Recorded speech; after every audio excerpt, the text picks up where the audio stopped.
I just wanted to ask you about the UD sequence, just from giving you guys some good minutes into the back and forth leading to the ejection. Just what was going through your mind during that stretch, and is that just the full UD experience?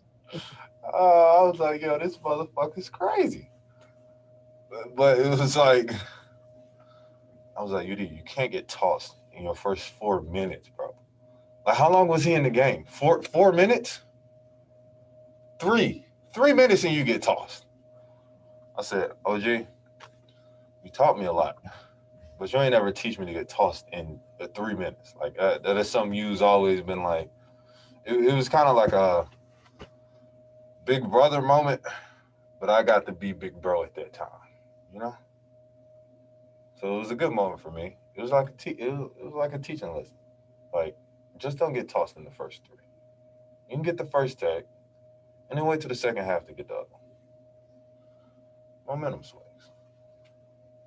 All right, next we'll go to Ira Winterman.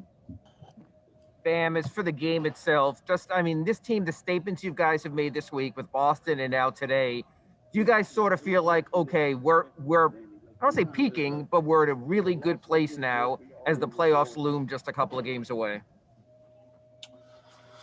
I mean, we're definitely playing great basketball. We still have some areas that we can clean up, but for the most part, you get that playoff itch. You start to get that itch. So definitely great to get these couple wins.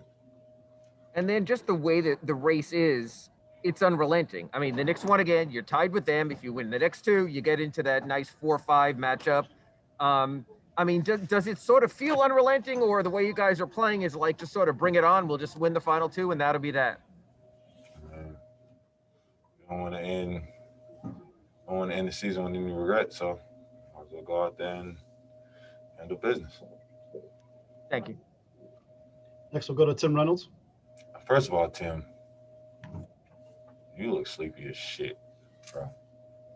It's 11 o'clock, dog. You could have fixed your hair before you got on Zoom looking like this. Nobody quote me, but damn it. I'm sure nobody's paying any attention. Don't worry. Tim. How's your hair? That shit's all right. That's what I thought. Okay. See, I got all dolled up for y'all, man. You show up with your toupee cricket? Excuse you? Excuse you? Back to Udonis, a man with great hair, by the way, tonight. I don't know what was going on there, but when it's happening in front of you that way, like, can you believe it? Dwight pulled him down or whatever happened there, and then UD just didn't stop. So in real time, did you think it was really playing out that way, or did you think it was just UD being UD for a second? I think it was UD getting his opportunity to just be himself. That, we all know UD. When it happened, and I was looking, I was like, okay, he's about to go off.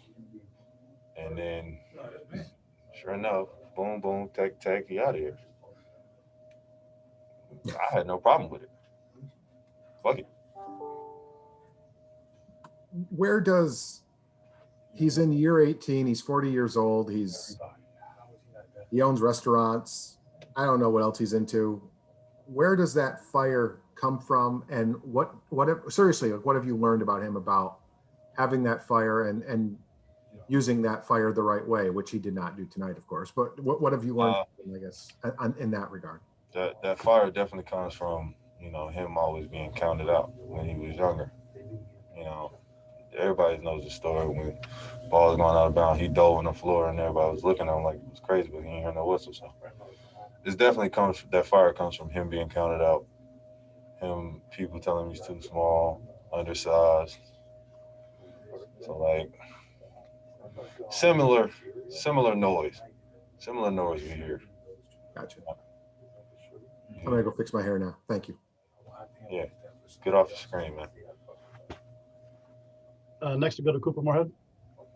Bam, over the last 6 weeks, the defense had, not really been where you guys wanted it to be. What was clicking? Why were you guys so much more connected on that end tonight? Just getting stops. communicating, and biggest thing, having our hands active. Is there anything, because they run the ball through the post so much with Embiid, is there, and Simmons a little bit tonight too, is there anything you guys are doing specifically that was kind of disrupting their post ups? Getting out of Joel's hand, making him pass, and just really keeping our defense unpredictable. Thank you. All right, thank you, Bam. Appreciate it. Black Lives Matter, people. Here is Jimmy Butler. Come on, man. I'm trying to go home. Me too.